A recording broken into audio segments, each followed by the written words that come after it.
Hello and welcome to our latest edition of What Makes a Difference. And we are delighted to have Charlie Radclyffe, and he is the founder of Veterans Law Project, which was created earlier this year. Charlie, is that correct? Yeah, that's right. Lovely to be here. Um, Lovely to have you, Charlie. yeah. Thank you for coming along. It's been a while. It's been about 2 weeks, hasn't it? Yeah.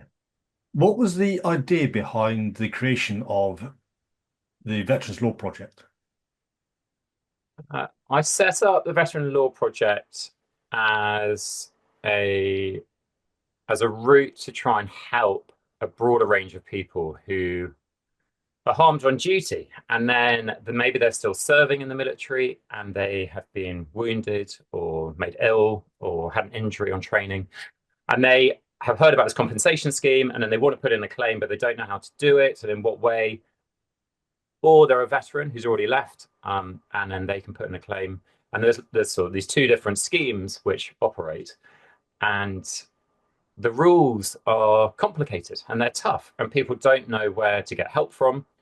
And over the last 3 or 4 years, I've been helping quite a lot of people through Twitter, who have had these tricky cases, and they felt maybe sort of let down by some of the organisations been helping them.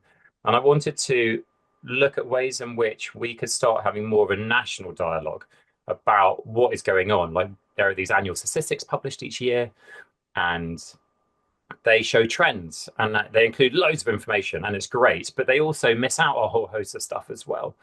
And something I'm really passionate about is how do we look at those individual experiences of people who have been harmed on duty and put in a claim for compensation or benefits or a pension, and then all of those one-off anecdotal stories we hear about here, or maybe there's a newspaper article or something on Twitter, or you chat to a friend down the pub. But it's really difficult collating all that information and tying it together and trying to represent what is going on a bigger picture, be it nationally, be it regionally or locally. Or even for your really sort of hyper local, for your service providers, like my local NHS hospital is a veteran accredited whatever NHS trust, and they've got a whole system to help people who are injured in the military.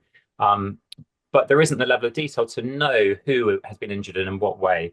And so the Veteran Law Project is working not so much, well, it's not working to provide one-on-one assistance to people, because that takes a huge amount of time and effort. And there are organisations like Royal British Legion who have been doing that for many, many people. And there are challenges in their service and how that's been operating recently. But the project is trying to look at what are the key legal decisions, what are the ways in which the Ministry of Defence has changed its decision making over time. Are they helping this process being made or being operated in a sort of a fair way to all those who apply? And yeah, so the project's going to do that. So it's high level at the moment, and then I'm sort of trying to work out different routes by which we can gather more information and data. And is that through surveys to all of those people who have left the military in the last year, or all of those who have been medically discharged, or what organizations can we work with to try and tie together a better picture, where I don't think at the moment those interested in these matters and the general public have enough knowledge about what's really going on. And that includes me and other people who are really passionate about these topics. So it's about information and education and helping people who have been significantly harmed by their military service to get the compensation or the pension to which they're entitled. Mhm. Yeah. Then that kind of reminds me, sorry, Ali, is back in very late 80s, very early 90s, the second battalion Grenadiers were out on exercising calendar, and two of the men there, they got blown up by UXO, and so they lost both their legs, I believe. I can't remember exact details. And the MOD said, well, it's not our problem because it's the Canadian land. And then the Canadians said, well, it's your unexploded ordnance, so it's your problem for compensation. So they were batted around between these two organizations, and eventually Grenadiers stepped in and gave some compensation. Can't remember how much it was, but that's not good enough. And that so this problem stems all the way back to those sort of people, if not and beyond. Yeah, I think that's a really great example because I suppose in that one, if you get into the details, there's two aspects. There's kind of the duty of care to those people serving. And so to me, and I always repeat this, I'm a layman. I am not like I'm not a legal professional, I'm not a lawyer. And none of the people involved with the Veterans Law Project are lawyers or legally trained, although we have a really good working relationship with lawyers and decision makers and other professionals. So to me, that Grenadier Guard example is an interesting one because to me, they were there in that place as part of their service. They wouldn't have been out on Battus or whatever it was called back in the 1980s if they hadn't been serving in the military. So to me, there'd be like no question, like surely they should have been supported straight off by the MOD. But I think there's also an extra aspect there, which is when all of us describe our personal experiences, those experiences and the way in which we see them at the time, we see them from one point of view. And then as the years go on, we repeat our stories and we talk to people, and the story changes. Like if you hear me tell my story of when I got injured in the military today, it will be distinctly different to what I said 20 years ago. And that's an additional layer of challenge with these kind of one-off anecdotal stories because we very rarely know enough detail to truly know what happened and what those discussions were. And that sometimes makes it really difficult to have these discussions. And for me, having helped lots of people one on one, even when I'm talking to those individuals who were there, not in that Canadian example, but in other situations, and then you hear what they say, and then you read some of their medical documents and these other supporting things, and you kind of go, well, these don't quite align. And so there's a real challenge sort of verifying facts and how we kind of go about that. And then that gives me a little bit of sympathy for decision makers in the Ministry of Defence because they just get all these bits, reams of paper rock up. And you look at some tribunal cases and they can be 2,000 sort of sheets of paper getting submitted. And it's overwhelming to process that and manage it. So, yeah. That was a very long, circuitous rattle to your example, Rich. So I'm going to very briefly recap then what I've heard you tell us so far, Charlie. And I'm also going to ask what pulled you into this project, what caused you to set it up.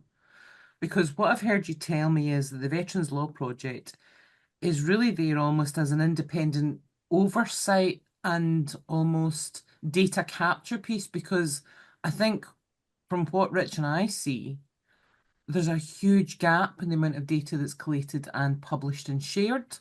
And that sometimes your issue isn't that you don't know these things are happening, it's proving that they're happening because nobody wants to collect the information or they haven't collated it anywhere. The information's there, but it's so scattered and spread out that everybody's kind of like, well, if I don't collect it, I don't have to report it. And if I don't report it, I don't have to do anything about it.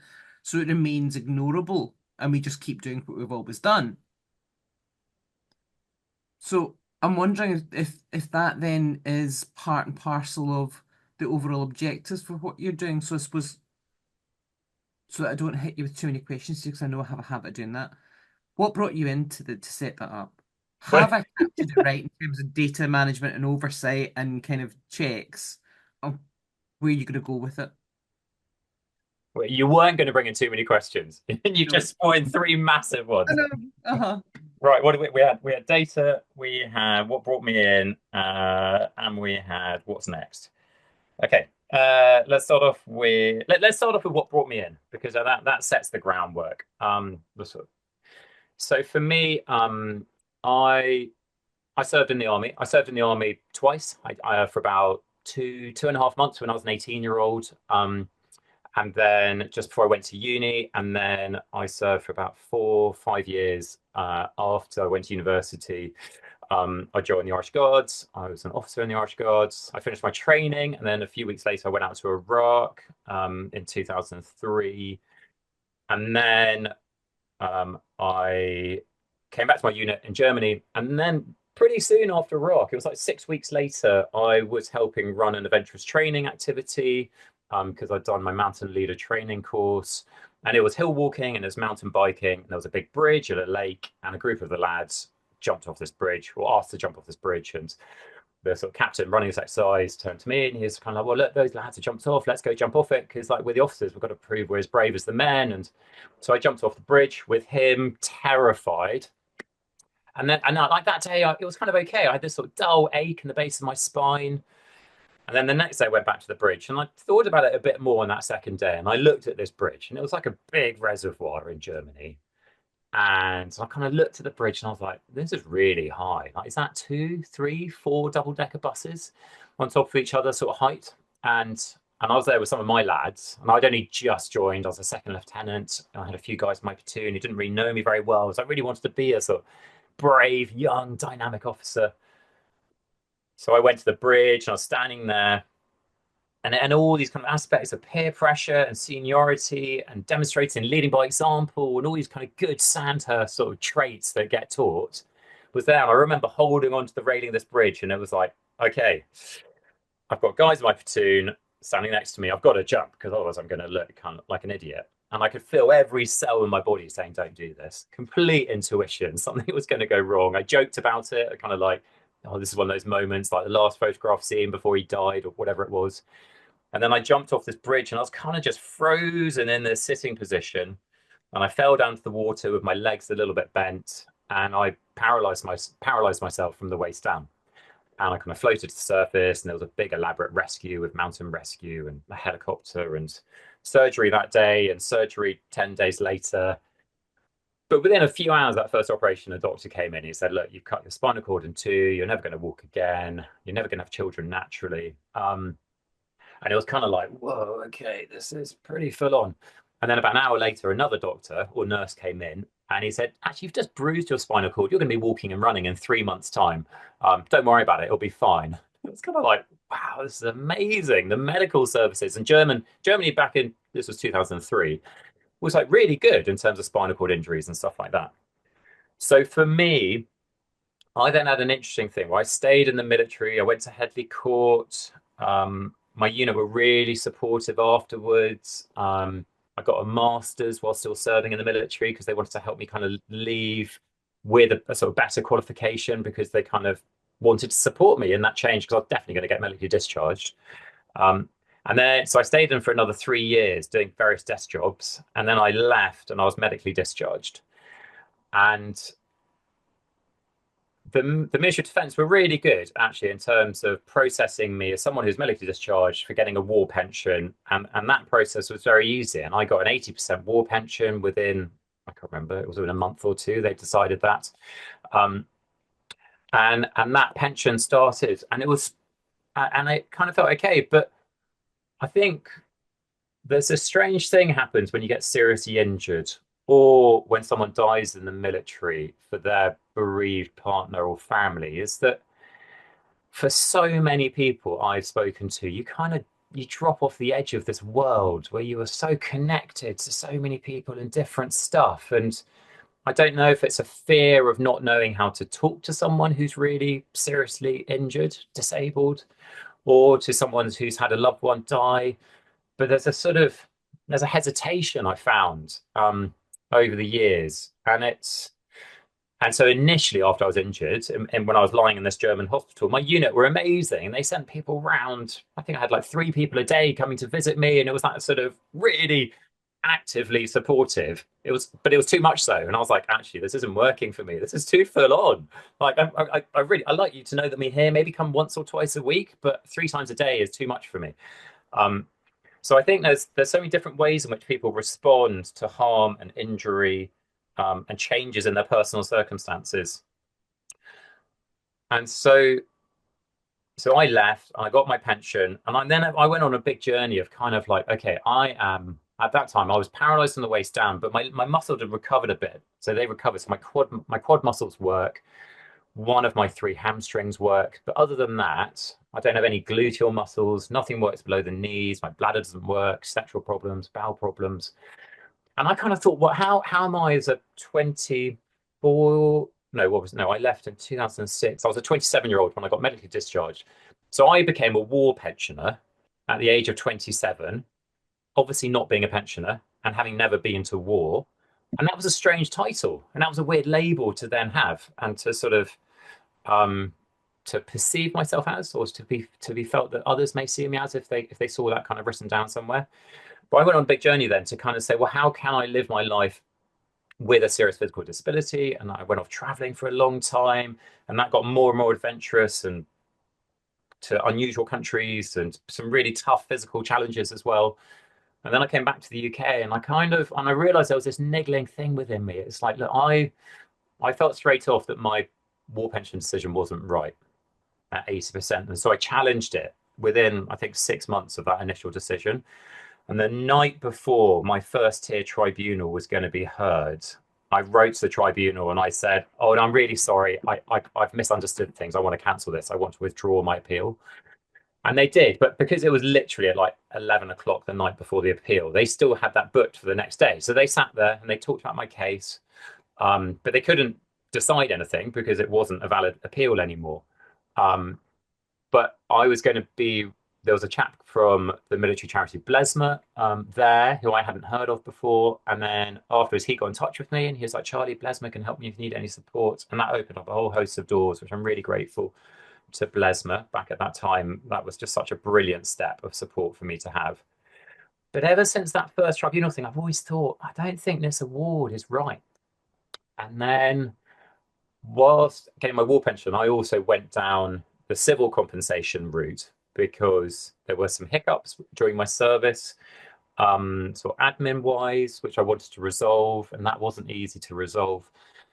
So then I got in touch with a law firm and they said, look, you've got a valid claim for your injury through the civil courts. This is kind of on top of my war pension side of things. And so I went down that route, and that was really challenging, and that was tough, and it was hard work, and that was really kind of having to represent all of the aspects of what have you lost, and digging through all of these stories and repeating them again and again, and lots of evidence.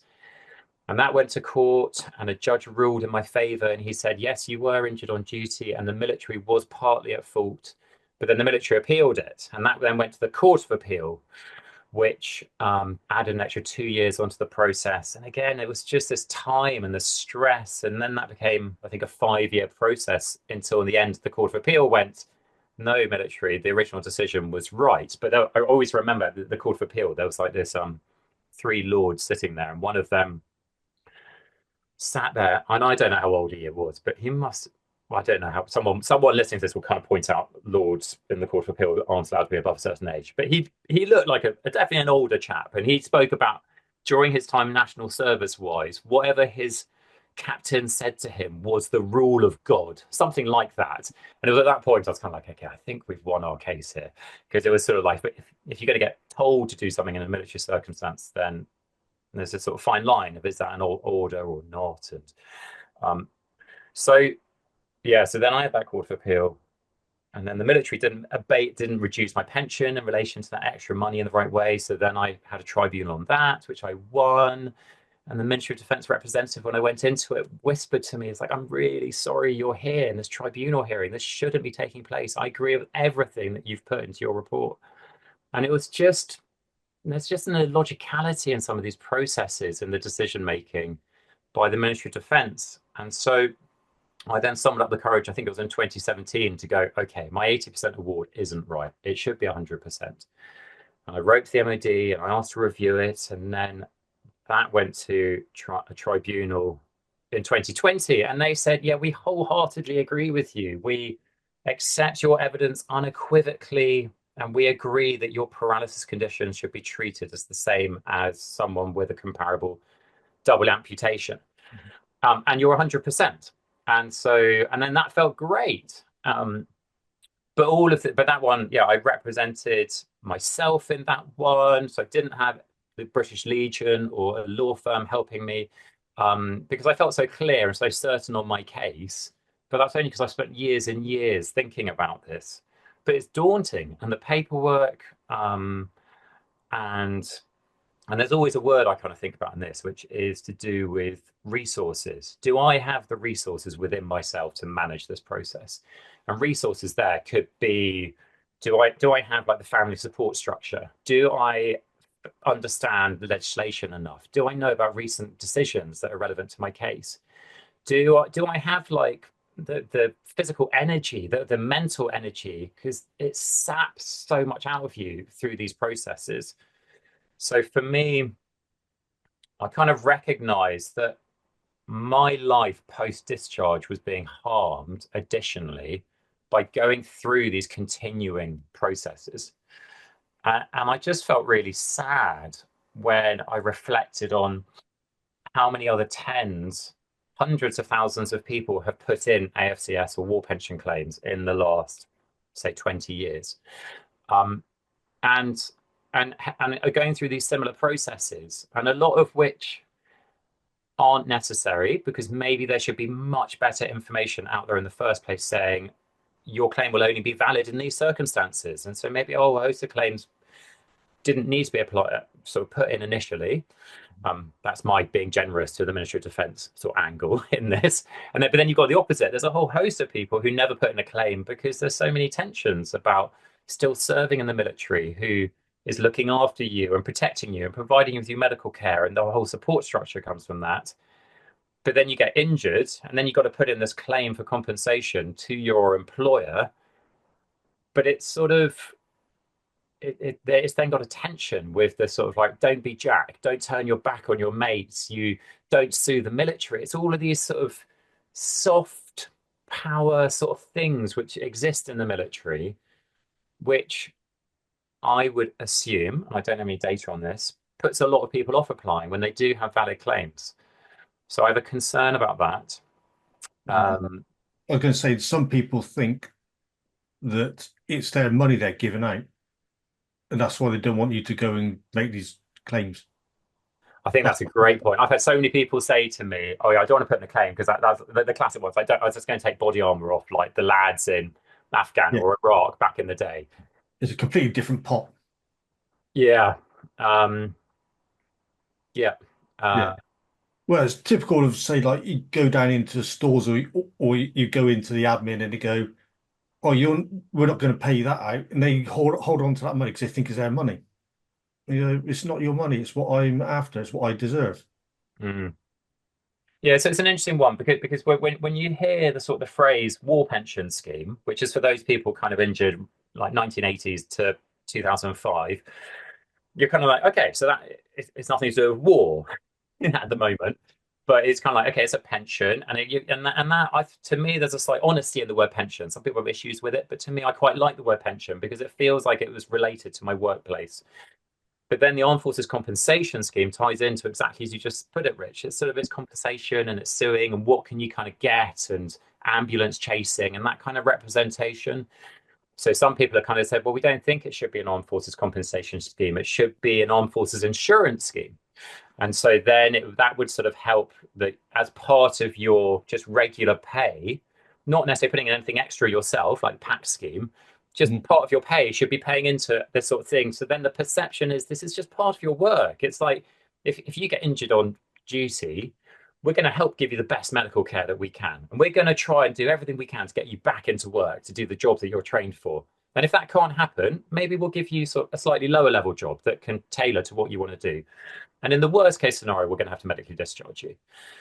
But the kind of the compensation bit is a tension with all of that. And so to me, it feels like a lack of honesty in terms of the way in which it's represented.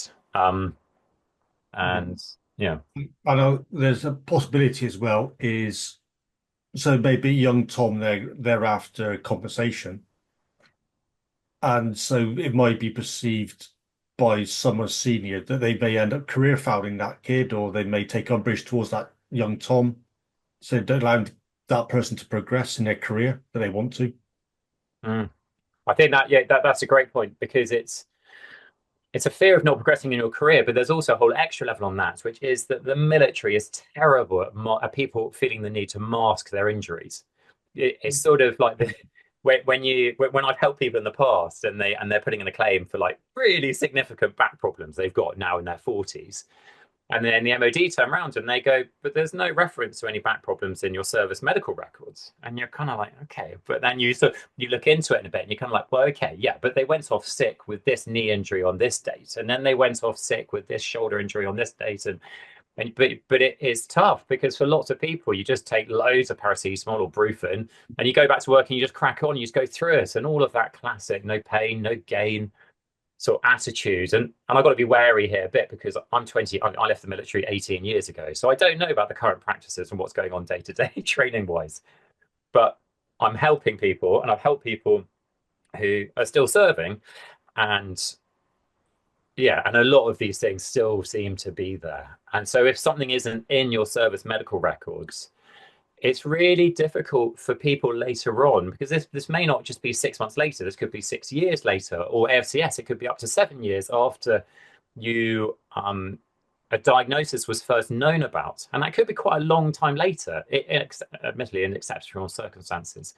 But for people kind of like for me today, awaiting another tribunal to do my war pension, yeah, I'm looking at my medical records, sort of going all the way from my discharge in 2006 back to 2017. And okay, that's not my military medical records, but it's still like tens, hundreds of pages of documents. It's tough.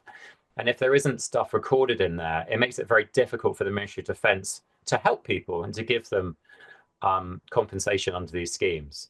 So something I always kind of say to people still serving today is it's sort of like you've personally got to make that decision to balance your career progression and any perception that you may have some kind of physical weakness. But the bigger one at the moment is more the mental health aspect. Mm-hmm. And people having that recorded on their service medical records and that hindering future career progression if in the future you think you may put in a claim for a significant award which may get hindered by not having that in your record. And there's a real tension there. So something I've been wondering about, and I really haven't thought this through very much, is if you could have some kind of a parallel medical recording system, or you could go to a private doctor and you could have that snapshot kind of, and you could have that done. And I suppose people could. No, anyway, I'm going to stop there because I'm going to start rambling down things I haven't thought about enough. It strikes me that literally there's almost like a threefold issue, and that is language, culture, and visibility. Language from the standpoint of the minute you get into these sorts of debates, half the battle is knowing the right terminology to use, the right words, how to describe it. So if you look at some of the experiences, actually people go for these assessments, they go for the review, and the culture that they've been operating within is one of humility, not sticking your head up above the parapet, playing things down, as it is, suck it up and get on with it type thing. So they gloss over things, they underestimate, and they're not as brutally honest as they might otherwise be, where that culture to be different, because they've learned that that's just not what you do. But there's an expectation that people would recognize that in how they review it, but they don't. And the visibility is also sometimes the issue in terms of what's actually recorded and is it accurate? Does it actually reflect the individual's experience, or is it interpretative from the side of the person dealing with them for what they want to demonstrate? So there's situations that I've supported people in where they've gone for reviews of the medical records and found that actually what was written was not actually what was really going on, but it suited the overall outcome that the medical professional might want. There was key data missing, there was interpretations made that were just untrue. That sort of element that happens in terms of the recording of things too. But you're not going to ask to see those things. You're just going to trust that it's recorded accurately. And you're going to trust that when you go to see that professional, they're going to ask the right questions to get the level of information from you they need to make an accurate assessment. But that's not always the case. So it's that threefold of the visibility, culture, and language. I'd say there's also an additional fourth thing on top of that as well. The average Tom is not going to wade themselves through your joint service publications. That's a huge folder or many folders. And the language in that can be very complex and you possibly need a lawyer to understand that, to translate it for you as well. Yeah. I think, Ali, going back to the language, culture, and visibility, the word that you said at the end there, which kind of ties them all together, is trust, which for me, yeah, I want to help build that sense of trust in these decision-making processes. Because that then crosses over to what Rich said about the average Tom, where it's sort of like, if I'm struggling to represent my case as someone who has come from a sort of like well-educated background, and I've got a good family support structure, and I've been to university, and I enjoy thinking about complex ideas, and I struggle to represent my case. Actually, that's not accurate. I'm very good at representing my case, but I struggle to have a Ministry of Defence decision maker at Veterans UK take the time and effort to look at what I'm really saying and to think about this in terms of legislation and legal decisions and their own policies, and to kind of go, do you know what? This has got some legs to it. But I've never seen that done. And I suppose so much for me is I want it to feel like a respectful, collaborative process. But what I've been kind of wondering about recently is I'm just wondering about maybe it's easier for the Ministry of Defence to see it in a way in which is you put in your initial claim for an AFCS claim. And then if you're not happy with the decision, you can ask for a reconsideration. And the Ministry of Defence will reconsider it. And I'm not sure on the latest stats, but it's roughly like 20–25%, I think, of those decisions are then increased in the service person or the veteran's favour. And then if you're still not happy with that decision, you can then appeal it to a first-tier tribunal.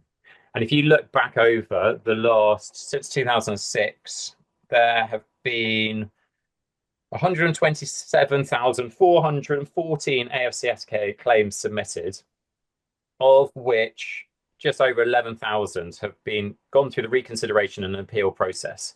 And you're like, okay, so what is that? That's roughly 8% of all of those initial claims have actually got to a tribunal. But the significant thing about that stat is that the tribunal is the first independent stage to analyze these decisions, because up until then, the initial claim is made by the Ministry of Defence, and then the reconsideration is made by the Ministry of Defence, and then the tribunal is when you have someone who's a sort of level above that. Okay, they're still working for the HM Courts and Tribunal Service, but they are true experts on the legislation and recent legal decisions. And so to me, when you look at those first-tier tribunal decisions, you'll see that over the last, 18 years, only 55 of those appeals have led to a decreased award. And just over 50% led to an increase, an AFCS award being increased. And the remaining lot, nearly all of them, the award was maintained at the same level. So roughly half the cases, the Ministry of Defence got it right. And half of them, it was too low. And then in a tiny number, they were awarded too high. In fairness to the Ministry of Defence, it's more difficult for them to reduce an award once they've made it than increase it. So that's one aspect where there's a tiny bit of advantage given to a service person or veteran. But when you look at those numbers, it's like a 99.5% chance if you take your case to a first-tier tribunal, it's either going to stay the same or it's going to go up.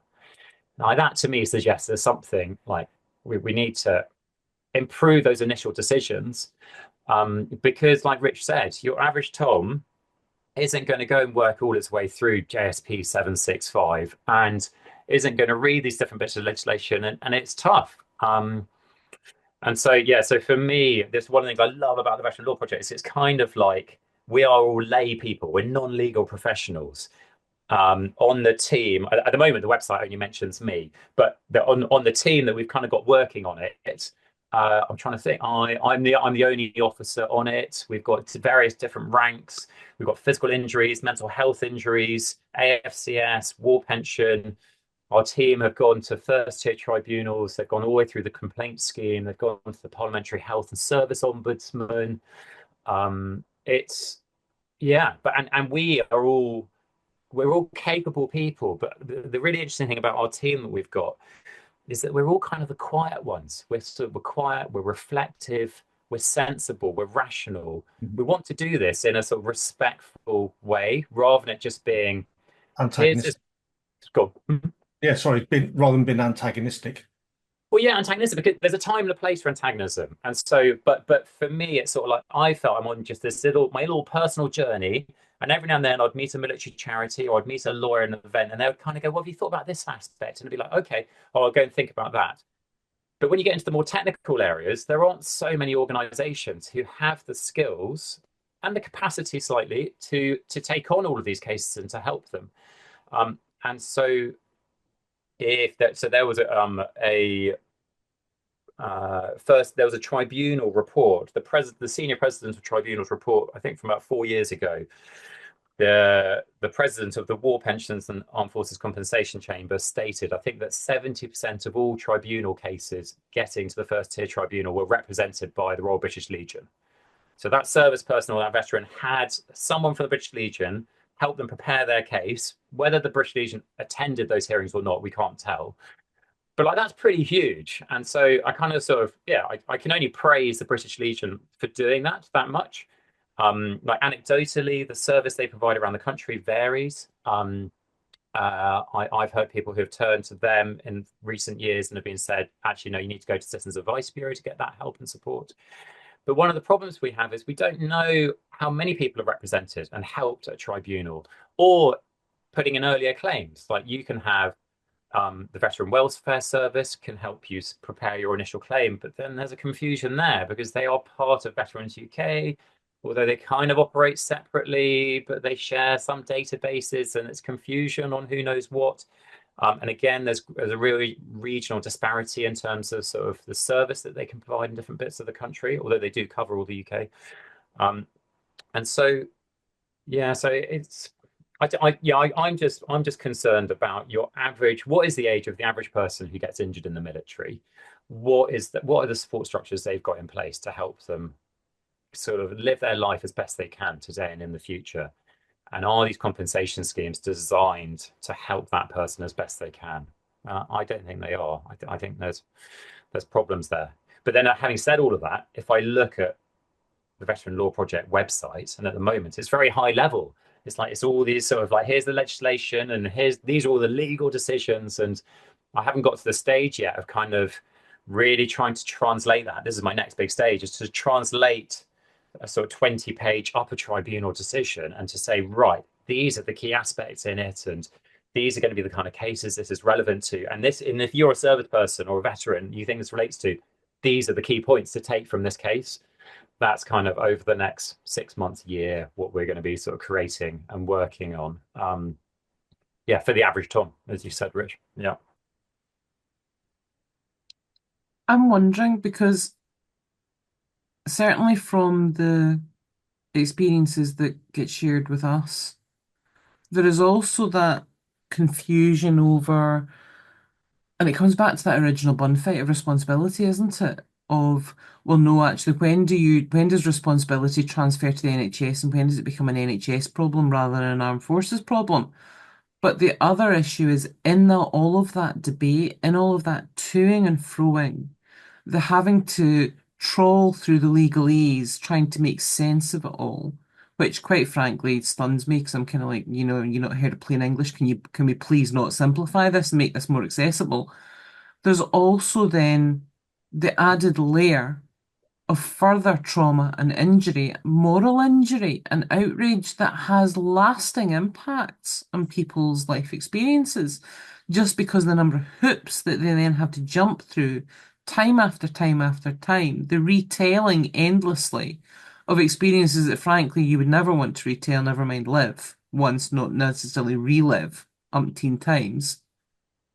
And it's, where's the culpability for that? Surely that's the primary argument for simplification and transparency, is where's the duty of not causing more harm in the complexity of the process? Yeah. And also that when you look at AFCS or the War Pension Scheme, they can't consider that harm that's caused post-service. It's sort of like they can consider, for a war pension scheme sort of case, deterioration in your service injury. So for me, my paralysis condition, if I was suddenly using a wheelchair every day, they can consider that. But the harm caused to me by the Ministry of Defence's actions today and the delays, and the sort of having to think about it so much, I can't see any way within those schemes that can be considered. So yeah, there's a real tension in that. But something I don't think people think about enough is that when you look at the history of the war pension scheme, it goes back to just after the First World War. You had all these terribly injured people coming back. And so the initial oh, I can't remember what the initial scheme was called, but it's like back in, I think, 1921, it was set up. But back then, it then became operated by the Department of Social Security, which became the Department for Work and Pensions. And it was only, I think, in 2000, I could be wrong on that date, that it then swapped over to the Ministry of Defence. So it's actually relatively recently that the Ministry of Defence has been processing these claims. And so at the moment, if I look at my war pension payments that come through, they're processed. They come to me bank transfer wise from the Department for Work and Pensions manager. So I wonder, like, should the Department for Work and Pensions be doing all of this? Because they're just benefits, like any other benefit or host of this. Is there anything special about the military in terms of these service-related injuries in comparison to other people? Like, I don't think so.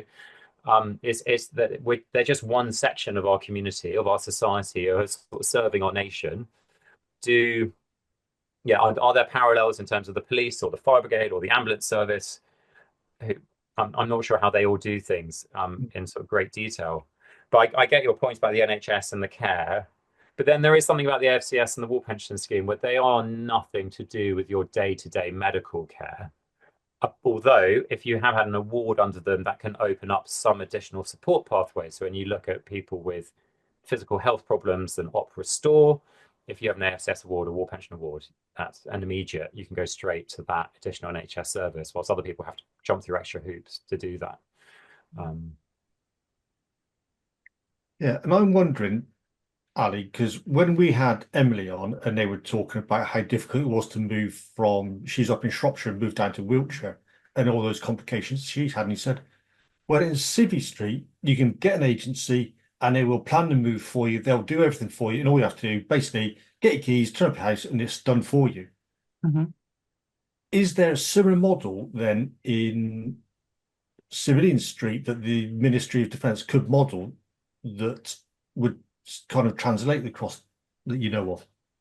So I've spoken to one lawyer who's very involved in AFCS and war pension decisions, and yeah, and they spoke of, I suppose, a bit like a PAX insurance scheme. You're serving and you pay a couple of pounds a month or a week or however the finances work, and you pay into that. And then if something terrible happens at work, that will then give you up to £5,000 of legal representation and support and advice in submitting an AFCS claim. And they're a really big fan on that because they would just take off a whole host of this kind of pressure. But to me, I've got a small issue with that because it's sort of, I don't see why the individual should be doing that so much because, well, I suppose, you have to step back a moment and you have to say, like, AFCS and war pension, they are no fault award, sort of compensation schemes. So this is kind of part of your service work. Like if the Ministry of Defence is fundamentally at fault and they didn't give you the hearing protection you needed when you're on the Rangers to do whatever you're doing, and it was just fundamentally a fault, then you can go down the civil compensation claim. And I suppose there's a bit of parallel there with PAX insurance, but I can't remember all the details of PAX enough. Could this be a PAX insurance add-on? But again, I'm out of date. Is that kind of taking the Ministry of Defence away from that responsibility of providing correct equipment at the right time for the people? Maybe, but I would like to think that the severity of some of these awards for injuries caused at work should, I hope, make some of the bean counters at the Ministry of Defence kind of go, do you know what? We've got so many hearing claims coming up at the moment. What were we not doing right 2-3 years ago or longer ago to make all of this sort of spike take place? Yeah. But there's another aspect to this, which is, again, it comes back to data. And what's the classic line about absence of evidence isn't evidence of absence? So when we look at those people who do have legal representation with their armed forces compensation scheme claim, so say they're preparing their initial case from the very start, and they go and get in touch with, there's a whole host of law firms doing this, and they're going to sign up to that law firm who are going to prepare their case, and they're going to put it in, and they're going to agree. They're going to say, if you get an award at this level, we're going to charge you X% of that final award. And those percentages vary depending on the severity of the award and depending on the law firm. Some charge just on an hourly rate. But what we don't know is we don't know what percentage of AFCS decisions have that person being represented by a legally trained person, usually a qualified lawyer. but with a whole support team and paralegals and others doing loads of work as well. But what percentage have that helped? Are they getting a higher rate of award than those people who aren't represented? But then you get sort of additional aspects of that in terms of like, well, yeah, but maybe it's the people with the more serious awards who go and get the legal kind of representation because they know they're going to get more money. And even if they've got to pay 20% out of their £100,000 award, that's better for them than only getting a £50,000 award that they've done all the legwork themselves.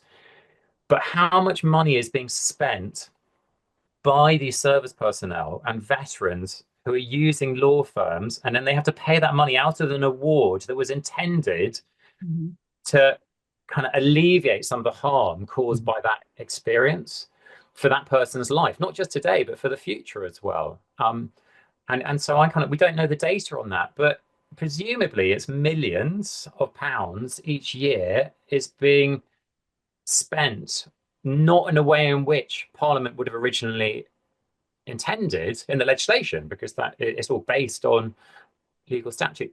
And so I'm kind of curious there, is there some way in which we can work that out? Are there any of the law firms who would be happy to have a discussion, probably a private discussion initially, but to kind of look at these figures and to try and say, can we come up with a plan by which instead of, I'm going to pluck a figure out of the air, instead of the Ministry of Defence money effectively paying, I don't know what, £2 million a year to law firms, could the Ministry of Defence just invest half that money, £1 million a year, into a cohort of legal firms to help people with their initial sort of cases and to prepare those claims and put them in the first place? I suspect the Ministry of Defence wouldn't want it because the claim awards would probably go up because everything would be more professional and it would be done to a high quality. But yeah, so I'm kind of curious. Yeah. As you said, that might hold the bean counters to account, going, we got to provide all better kit and equipment and care of duty. Duty, I should say. Yeah, Is this also about the lack of impartiality in the initial decision making?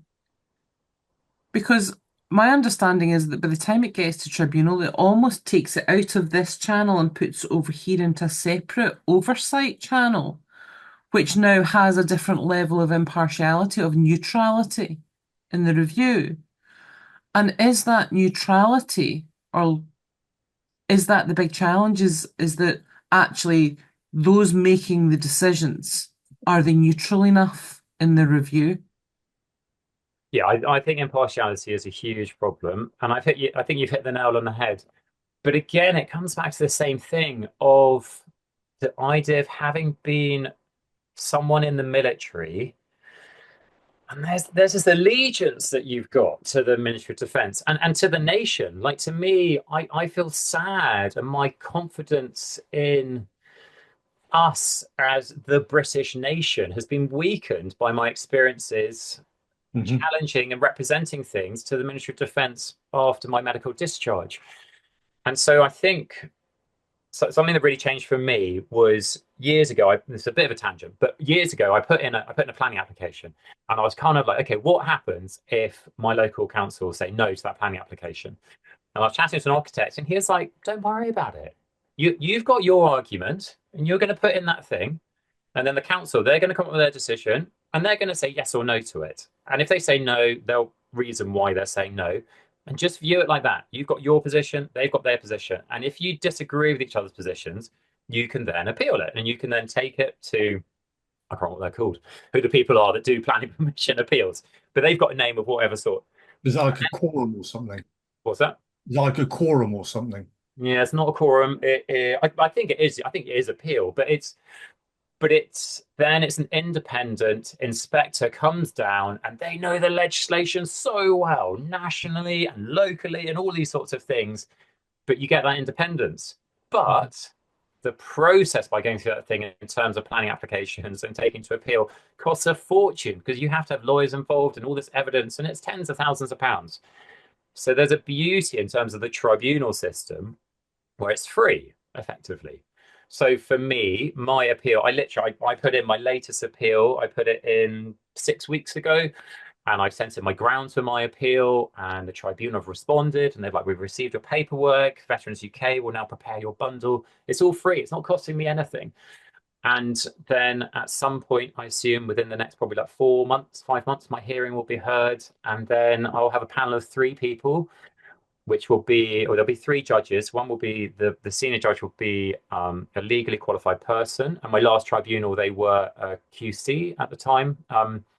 And then there's a military representative on there who's meant to know about the military aspects. And then there's a medical representative as well who obviously knows about medical stuff, and so you get it's a really nice kind of triumvirate. You've got the person who's super knowledgeable about the law, someone who knows about the military life, and someone who knows about health side of things. And you're kind of like, okay, that I get that model. It makes sense. I'm not sure how much the service person on tribunals always really adds depth to a lot of cases. And the rules for who can be that role. I can't remember what it was. I thought about applying for the role a few years back, but as someone who's only a former captain, I don't think I was eligible to do that role, or maybe I left too long ago, or I can't remember. But the tribunal, yeah, that impartiality is something really significant. So for me, if I meet someone on the street and they're not happy with their FCS award, I'm like, you just got to go through the reconsideration and go to the tribunal thing. But I know I'm telling that person that's a year of your life, probably, that you're going to spend at least thinking about this and waiting for stuff and maybe collecting documents and doing stuff. And that's a burden. But I don't know how we can really improve that so much, because the biggest parallel in terms of military defense decisions is what the Department for Work and Pensions do.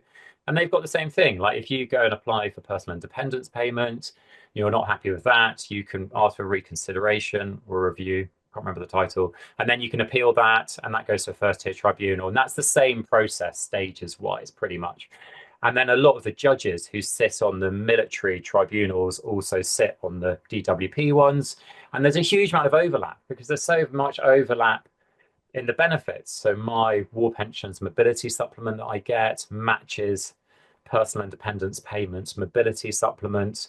So there's a lot of lessons that Ministry of Defence decision-making processes can learn from DWP processes. And I don't know how much that's been done. And they're different legislation fundamentally in the schemes, and you always have to be super wary of that. But you look at some of the Department for Work and Pensions procedures, and this always it winds up and makes anyone involved in the disability community groan when I say that I look at the Department for Work and Pensions processes, some of them, and I'm kind of in awe of them in comparison to the Ministry of Defence ones, because the DWP, they publish I think it's 13 decision makers guides on how they make their decisions and what their staff have to think about. And there's a huge amount of detail. But if you've got a specific condition or aspect or part of the law you want to know about, there's so much there for you to quite quickly find. Ministry of Defence, they have never published any of their decision makers guides or policies ever, as far as I know, until I put in a Freedom of Information request some months ago, and then they've published them, and it's like 1,000 pages or something. But then you look through them and you're like, basically none of these have been updated apart from the AFCS something document, which is about 50 pages. All of the rest haven't been updated since 2011. And you're kind of like, okay, that's really interesting. So that's 13 years of legislative change in our country, which the decision makers guides aren't reflecting. So what happens if we take something like the change in same-sex marriages?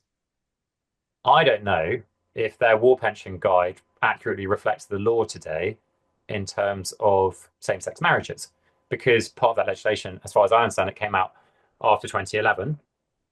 And so there's a whole host of other bits, but then you kind of go, okay, well, that's broad picture. Let's go more specific. If we look at how many upper tribunal decisions have there been in, say, the last 3 years, I think there's been about 30, I can't remember what period it is. There's been about 30 upper tribunal decisions in, I can't remember, the last 5 years or so. And you're like, okay, so those upper tribunal decisions are different to first tier tribunal decisions, because the first tier tribunals, they don't set any kind of a precedent. They kind of sort of show this is our thinking. We've looked at stuff, and we think your decision is this. But then if there's been an error of law, you can then elevate your decision. You can go to the upper tribunal. And then they're not looking at the facts of the case. They're looking at just the law. What was the legal mistake? And then that's where the law gets refined. But then you kind of go, well, Ministry of Defence, if you had this upper tribunal decision and they decided this, and they said this is the way in which the law was meant to be interpreted, can you now explain to us how you've explained the implications from that legal decision for your decision makers? Because unless you've got a policy in place, none of your decision makers can represent and accurately make decisions considering all these legal decisions, which are really important, and they must be followed. And so I haven't seen any evidence yet that the Ministry of Defence is doing that, because every time I put in a freedom of information request related to this, they're like, well, that's just legal advice. We don't have to share legal advice. And it's kind of like, okay, yeah, and I get that. You don't, because that's part of your internal thing, and legal advice is confidential in the UK in most circumstances. But there's a policy that will arise from that legal advice if a decision has said that the law wasn't correctly applied. That policy we need to know about. Mm-hmm. But the Ministry of Defence really, at the moment, isn't wanting to share what those policies are following legal decisions. And so I'm concerned about that. I just put them on my HR geek head, so you'll have to excuse me in this, right? So I'm looking for a bit of clarification here, because one of the beautiful things about employment law is the case law. It's based on outcomes, and it's enriched by the decisions that are made at the tribunals and at the appeal tribunals. So that when you go to an employment tribunal, you argue your case based on previous outcomes and decisions. In a way, the legislation almost becomes the starting point, but it's not by any manner of means the end point, because the interpretation of that, how it lives and breathes and is enacted, is decided by the consequential decisions. Now, that means that with each decision, it enriches the thinking, the process, and the potential outcomes. So that when you argue your case, you reference previous outcomes. Well, in this situation, this decision was made. But if you don't have access to that body of evidence, then how do you argue the case, and how do you get fairness and parity in decision making? Because that case law, in a way, helps everybody else interpret it. Every time there's a change to employment legislation, everybody's kind of holding their breath, waiting for the tribunals to go through. And there's a whole industry that spends their life interpreting the outcomes of those, going, well, actually, what this means is X, Y, and Z. You need to be aware of this, and you might need to change this policy here, because guess what? That's blown that out of the water. But if you don't have access to that, also, where is the consistency then? Where is the shared learning from that and the interpretation of it?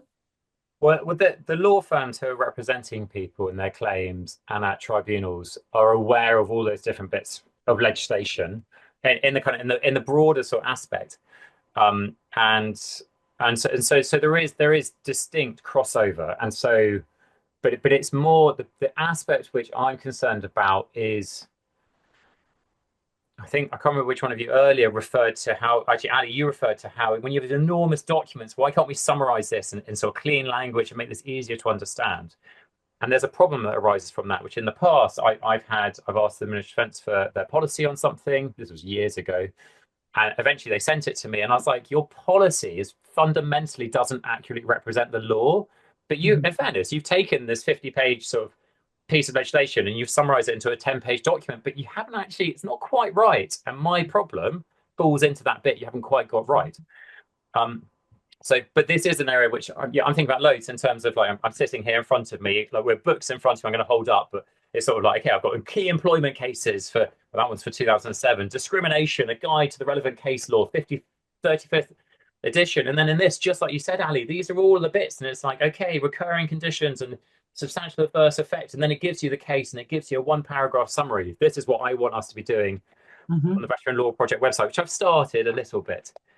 But you're right. But it's, I suppose that there's a challenge here in terms of who is making these decisions for the Ministry of Defence. Are they legally qualified, and many aren't within Veterans UK. And I have to be a bit wary here because the war pension scheme operates set differently to the Armed Forces Compensation Scheme. And my lived knowledge of the war pension scheme is much better, the Armed Forces Compensation Scheme. So, but the majority of decision makers involved in these cases, as far as I understand it, aren't legally qualified. And that can include people who are representing Veterans UK at a hearing as well. And then so I'm kind of like, okay, but then I'm doing that as well, and I'm not legally qualified, and I feel I've got a quite a good, reasonable case in what I'm presenting. So I can't say that's unfair for the Ministry of Defence to do that, but I want to know that their representation to their staff is based on the latest legal decisions. And at the moment, I don't have confidence of that. So for anyone involved in this world, the book you kind of have to refer to for nearly any decision is The War Pensions and Armed Forces Compensation Law and Practice by Andrew Bayno, and the second edition. And that does. This goes through the key legal decisions and the aspects, and it's a brilliant book, but it's not up to date because it's a book, and I can't remember when it was last published, but it was a few years back now, 2 years ago. And yeah, so these latest cases, I would like to work out ways in which we can better disseminate that information, both to decision makers, but also to those people still serving. Yeah, what I'm going to do then is put a challenge out to the MOD to come on our podcast and maybe have some clarification. And tell me where I'm wrong and everything I've just said. Like I'm really up for, yeah. It'd be good to have that, be able to have that challenge and go, this is what we're doing, this is why we have this process, and have people have that better understanding of what's happening within these systems. Yeah, that would be lovely. I think because it is also it's this sort of blank-faced organization as well, and there's a resistance to change. And in fairness to them, like I used to sit on a public committee called the Veterans Advisory and Pensions Committee for South West England, and it was great. And I've been up to Norcross where Veterans UK are processing all of these AFCS and war pension claims, and they were really upfront. They were like, we want to do a better service, but we've only got so much money and we've only got these resources, and we've got to choose where to allocate those resources to have the greatest impact that we can have. And so yeah, so I feel sympathy as well for challenges that they've got, but I think and they have improved some of their dialogue and some of the charts about how the processes work, but there's so much more that could be done. There's also this sort of challenge in terms of the representation of when does this become a formally legal process. So for me, like filling in the initial form and putting in the claim, it's like, okay, well, I didn't have to do that because I was medically discharged, but filling in the claim form, it's not that bad. You kind of sort of explain it.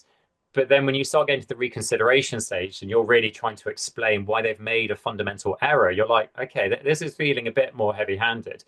And then when you get to the tribunal, it's like, okay, that's definitely a legal stage at that stage.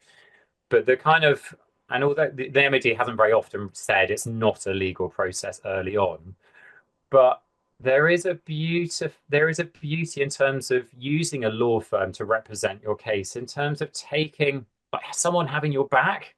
It's almost, I haven't thought about this before. It's almost like they're doing like the MOD's role, what you would have had in the service, where they take on some of that stress and those challenges, some of the admin. You're still going to get a lot of questions yourself, but they take away that emotional charge. And so something you referred to earlier, Ali, was in terms of like moral injury and these broader aspects of the harm that we experience and our family members experience. Like for me, I've got my personal independence payment review going on at the moment, and I've got this tribunal case in, and it's a bit of a sort of double whammy in the same month to have them both going on, and it affects me and it affects how I am with my family. And anything that we can do to make that process easier and smoother would be a great thing. Yeah, because there's not only you, but so if there is somebody going through a similar place in a process, and they may be by themselves, or they may have that family, so it's not only necessarily affecting that family, it's possibly that community as well. It could be how they perform at work and all these other hidden things that are going on without those people. You're just not really sure how they get affected by it all. I think there's that, and tied into that is the harm that can be caused by repeating our story Yeah. in certain ways. And so, like when people talk about putting in a benefits claim, so lots of people historically have always said, "Oh, just describe your worst day," and then that's what you put in the form. And then the DWP and the MOD are like, "Please don't do that. Like, we want to know how it fluctuates across the week and the month, because that we can make a fairer assessment then," which I get. But then when you do that and you send in a fair and reasonable thing, and they kind of go, "Well, no, you're not that bad," and it's like we're like, because you've got way better. Because back then you described it like this, and it's sort of like, yeah, but that doesn't necessarily mean my condition has actually changed that much. And so, yeah, I'm really curious about the stories that we tell. And so, like for me, walking the way which I do on my crutches, I tell my story as to why I'm on crutches a lot. But I can do it in a kind of positive way, and I can, and depending on who I'm talking to, I can kind of go down the military, well, sorry, no, not necessarily military, but partially military sort of humor route if I want to deflect a bit, and I don't really want to talk about that so much, or I can get all heavy-handed if someone feels like they want that sort of thing. Um, but yeah, repeating these stories and this sense of a harm caused in service continuing afterwards, yeah, it does cause additional harm, and there's a sort of slight advantage. This will wind up AFCS people potentially. Like AFCS generally has a 7-year claims limit, and there's sort of caveats in how that works. But war pensions don't. Like I can put in a war pension at any point during the rest of my life for something I think popped up in life and well was caused by service. And yeah, the harm caused by the service, that lived repeating of it, that lived, it's sort of it's almost like a sort of self-perpetuating sort of thing. I think we hold people in this sense of loss Mhm. and being let down and disappointed and mistrust process. Oh yeah, so this is where I was going to go. But I have helped someone. I helped someone a couple of years ago. Well, actually, they didn't need any help. Someone got in touch who was one of the very, very first AFCS claimants who got injured in Iraq, I think in May 2003. And he was like, I got 100 grand for my injury. It was pretty serious. It was like, it was clear cut. It was fast. Like within a few months, money was in the bank and I was done. I was then a veteran, didn't have to have anything to do with the Ministry of Defence, helped me buy a house, and I just moved on. Mhm. And so, from the Ministry of Defence point of view, I think they quite often explain that side, and they want it to be quick, and they want it to be easy, and they want to help people move on in their lives. And I get all of that. Um, but then the bit I always have to come back to is it's like yes, but what is the accuracy of that initial decision making process? And so we've got the quality of the initial decisions.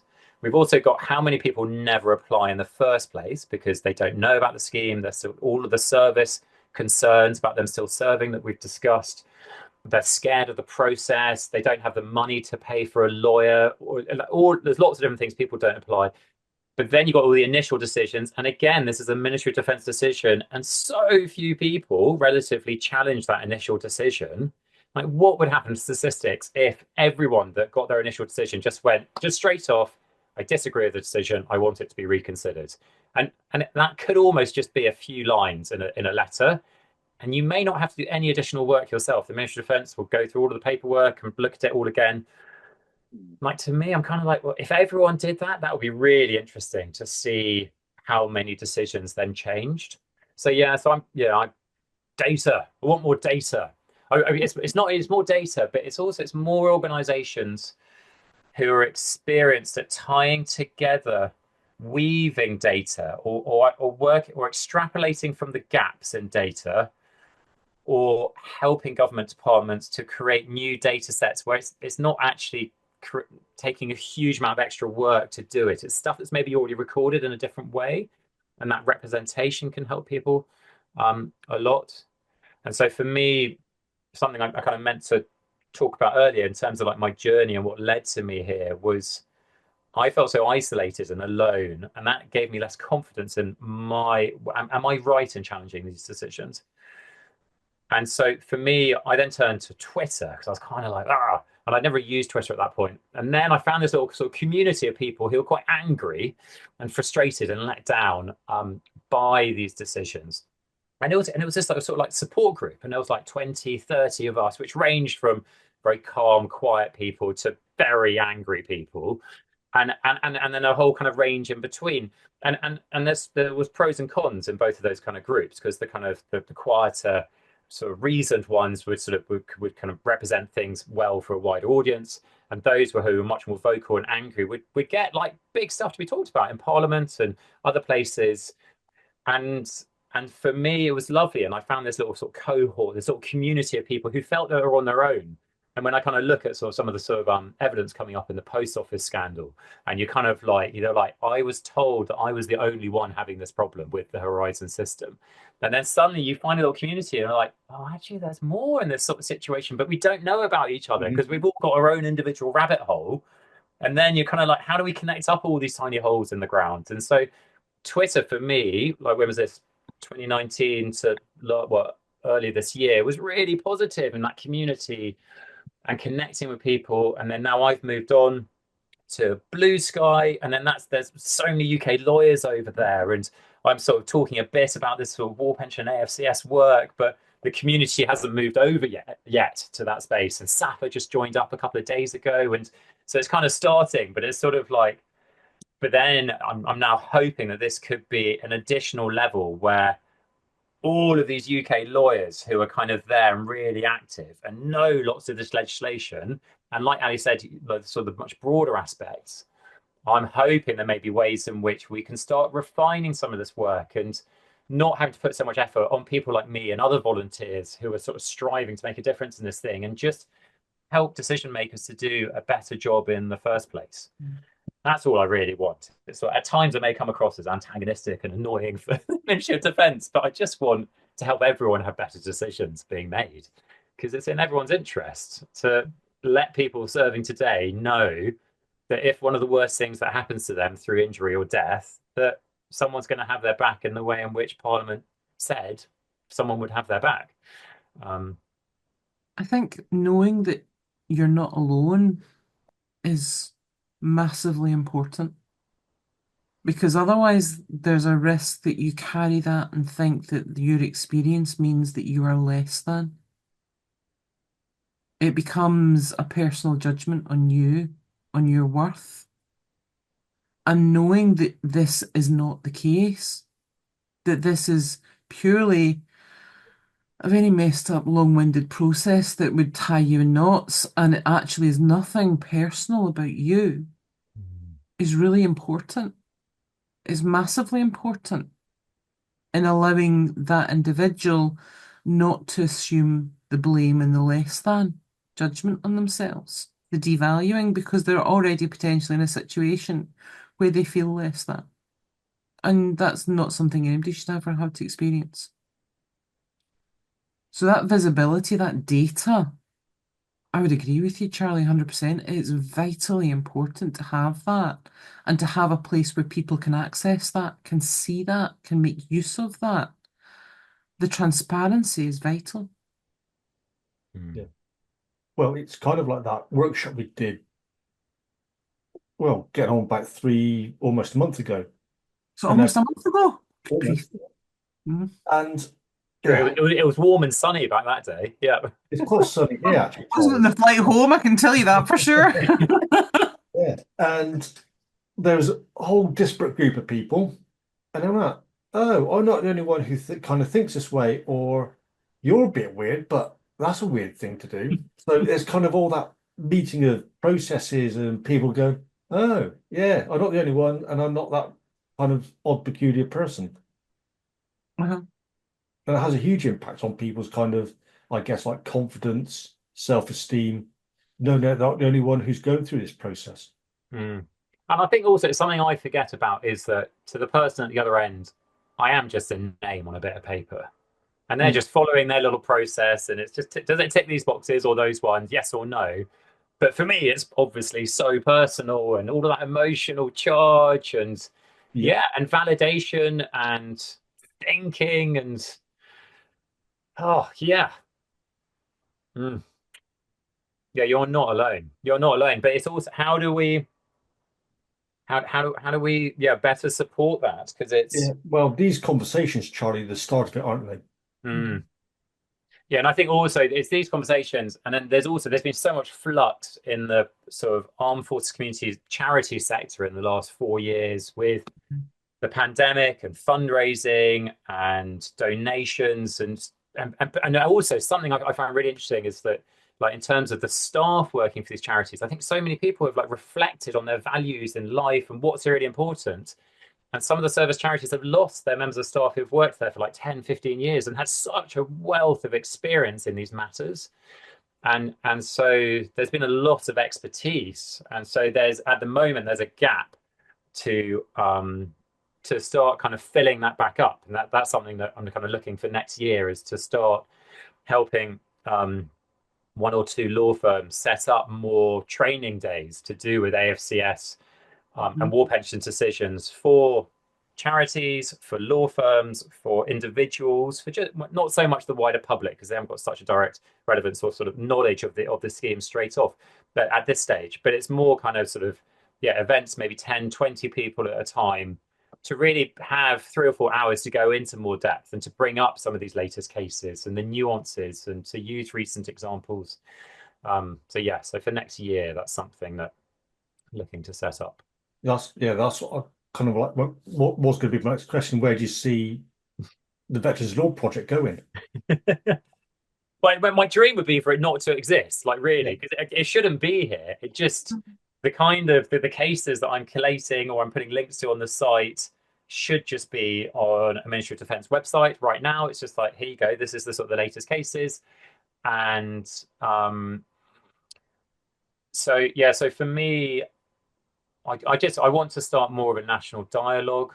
I've had there's a few journalists working in kind of related areas to do with the Ministry of Defence and harm on service who have reached out recently. So I'm kind of excited about looking into those areas, but also in terms of them being like established journalists and having superb support structures for finding this data and for how to tie together. Because at the moment, one of the big things I'm trying to look for is independent evidence of these things going on because the tribunal decisions, so little information is recorded in terms of the stats. It's basically like, was the appeal upheld and did that lead to the award being increased or maintained or decreased?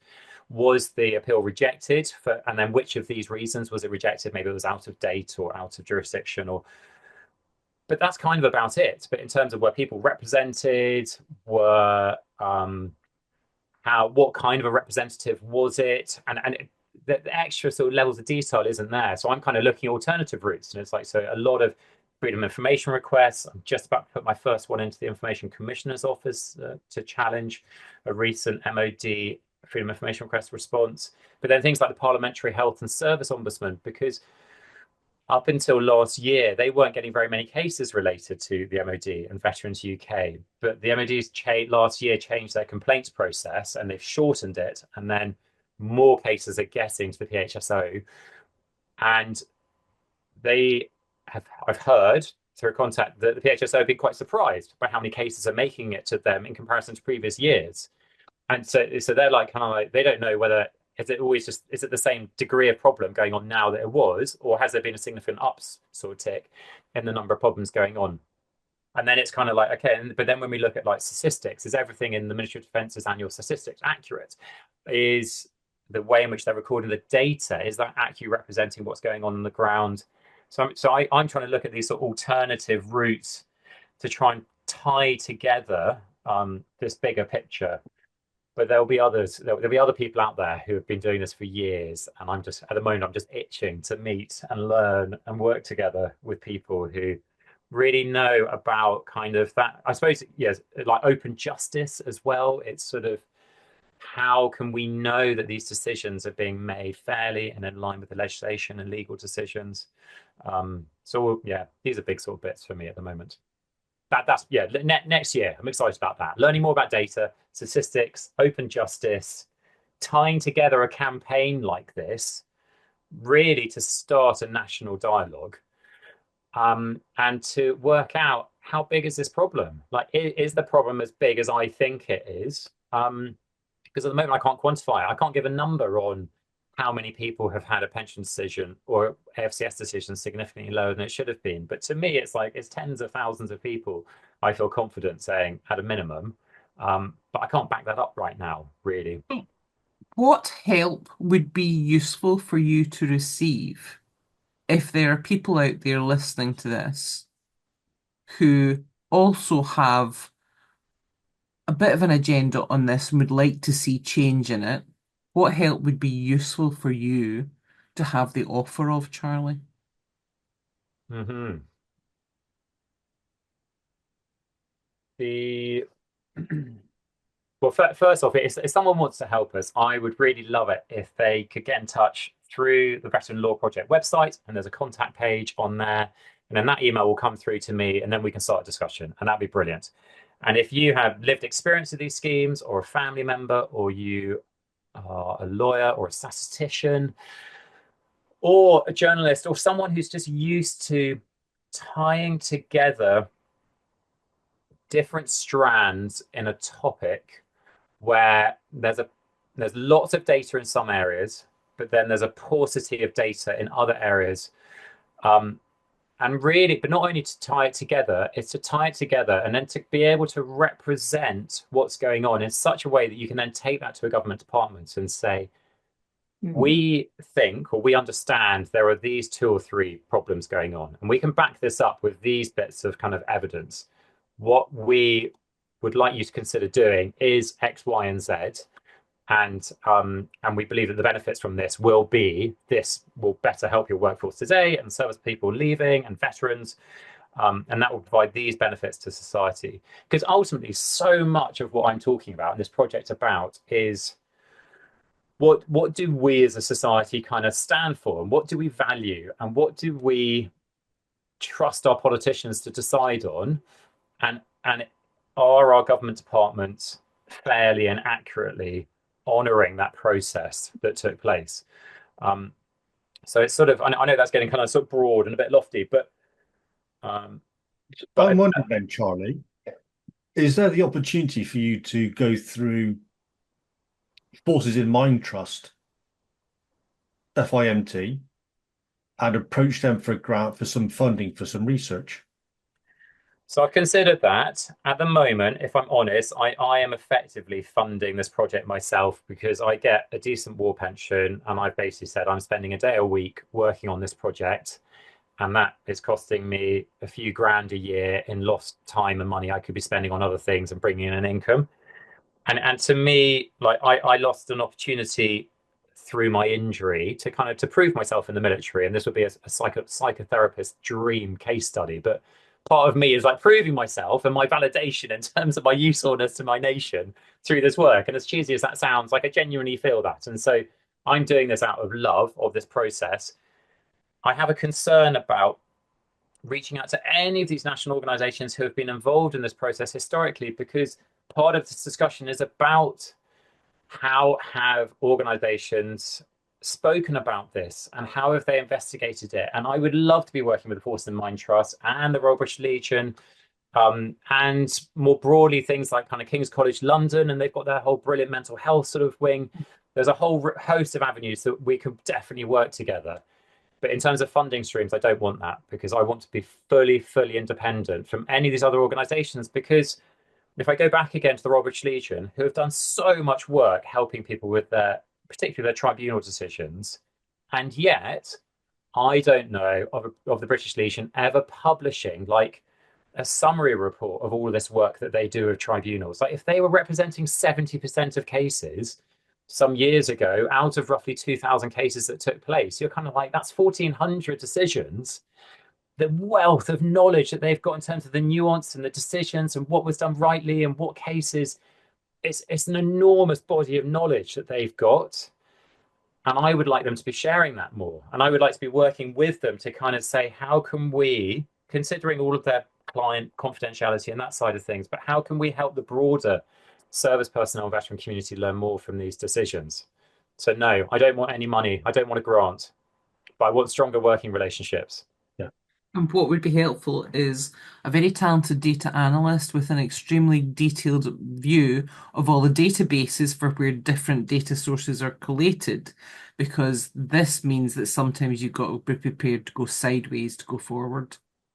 Yeah, there's a huge amount of parallel with DWP Mhm. processes, decision making, their benefits, and then simple things like the Department for Work and Pensions. A couple of years ago, they set up this part of their website called Stat Explore, and it's an online program that you can use to investigate all of their benefits and the level of detail you can go into.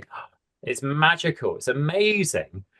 Ministry of Defence don't do that. And the Ministry of Defence not only don't do that, but they're cutting back on some of the data that they publish on some of these schemes to provide less information on what's going on, which is going to hinder our ability to know more precisely what is going on today. So Well, the chances are the data is there, it's just not where you expect to find it.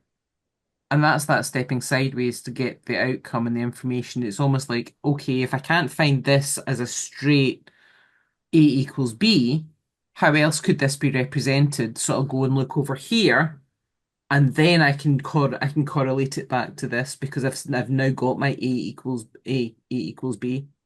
I think there's a little bit of truth to that, but not as much as you may expect, because in Yeah. French Ministry of Defence, a huge number of their files are still paper files, Mhm. and they are only scanning new claims are going in, and they are digital from the start. But the historic ones, unless I think now that I've launched a new appeal, I think probably all of my files get scanned, but I'm not sure about that. It may just be the files to do with my appeal. But the vast majority of their paper records are digitally held.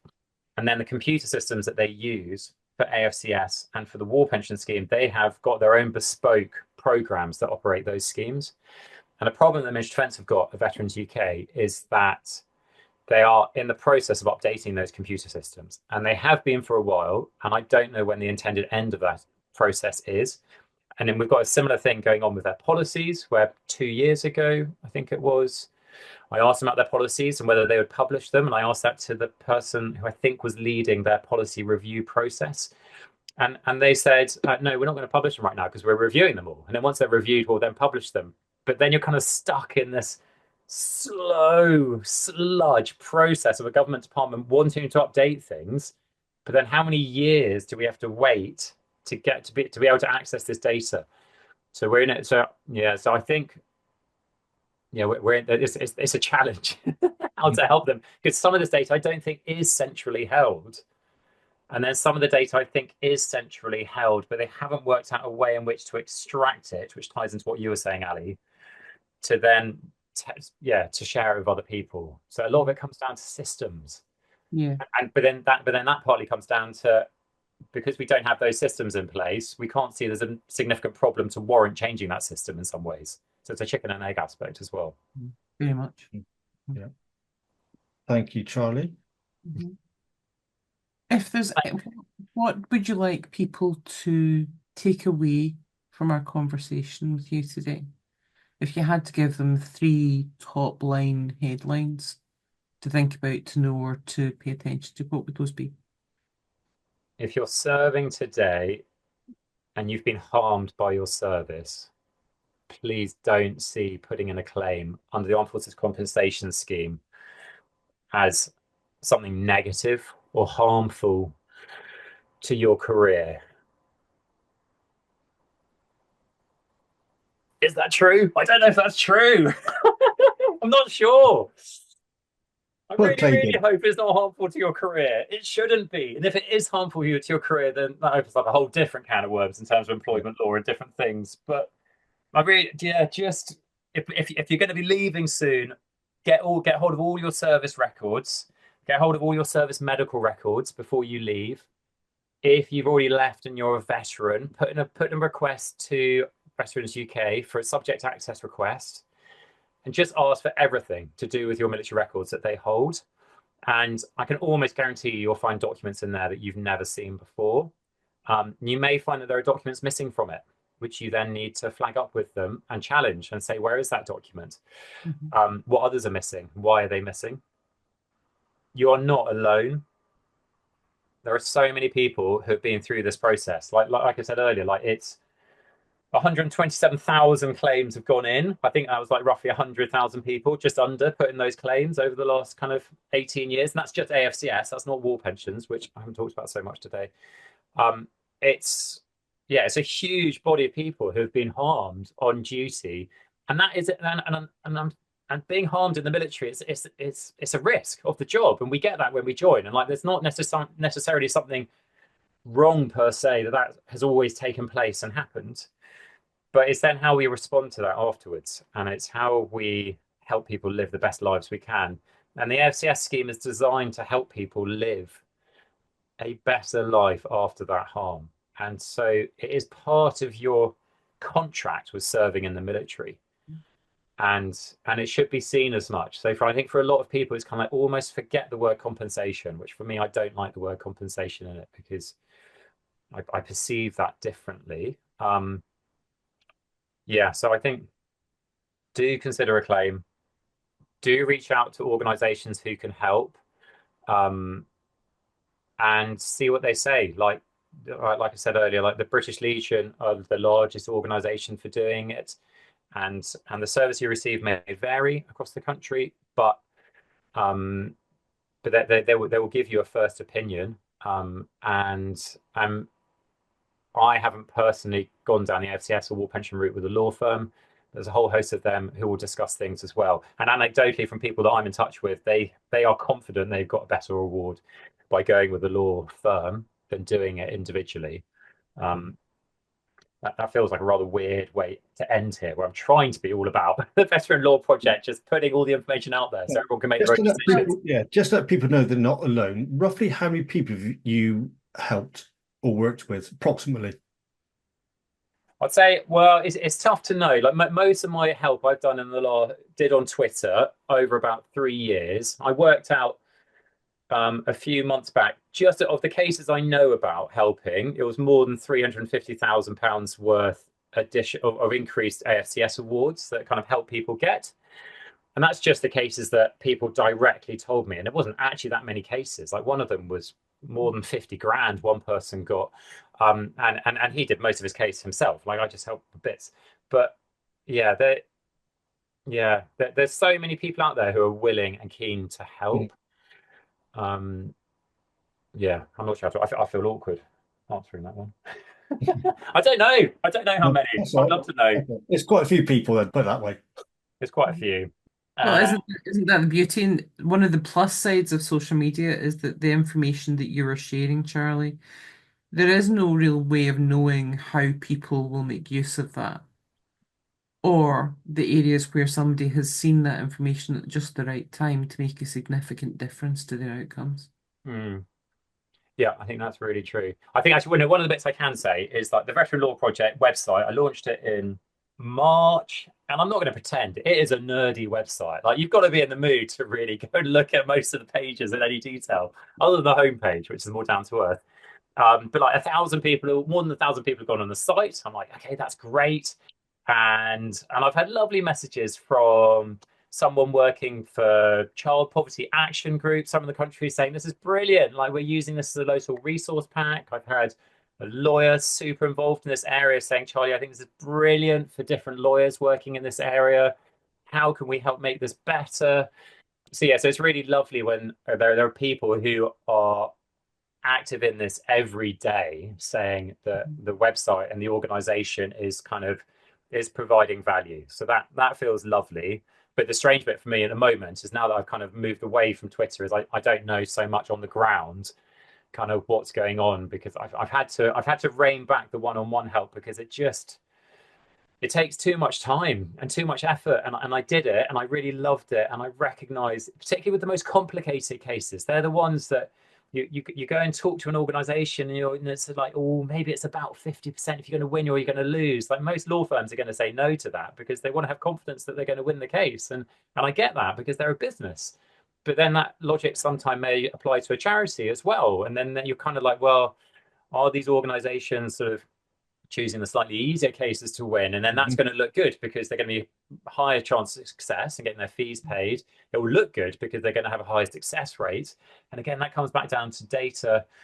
So yeah, anything that we can do to help more people Oh, yeah, that was a rambling answer, but That's right.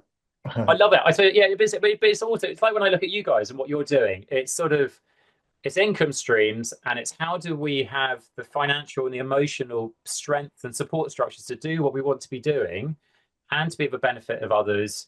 And so, yeah, for one day, I would love to turn this into a paid role, not necessarily anything to do with the veteran law project, but in other fields kind of linked to it. Yeah, maybe that'll be a future stepping stone. But right now, I'm just doing this for the love of doing it. I recognize it ties in with my skills and my experience and my character, and there's a role to play, and that does come down to a small part of service to the broader community, and that feels great. So if those kind of aspects tie into someone listening to that, yeah, that's that'd be lovely to work with you. Excellent. Fantastic. Thank you very much, Charlie. It's been a pleasure as always talking to you. Rich? Thank you very much, guys.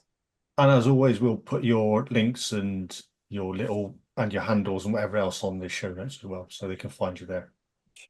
Lovely. I'll put a plug for you guys in on my little Blue Sky account, and you'll have about a whole host of lawyers will go, who are these? What makes it different? What do they do? We'll see. You can work with them as well. They may be suffering from vicarious trauma, post-traumatic stress. Is that working with Ali, or was that other? No. That's working with me, Ali would say. No, Rich, I'm far more supportive than that. No, I would say that's working with me, giving you all those earworms. Oh God, unintentionally. Yeah. Oh, what do you mean unintentionally? It's entirely intentional. I don't think I haven't figured that one out. This is how we don't resolve our problems. Yeah, I think it's good. You guys have got your patterns. It's lovely. Yeah. Well, thank you very much for our chat. Yeah, enjoyed it. It's good. It's good. Yeah. It's good for me. I think whilst talking a lot, so it's there's things that I've learned from our chat today. So that's great. Thank you.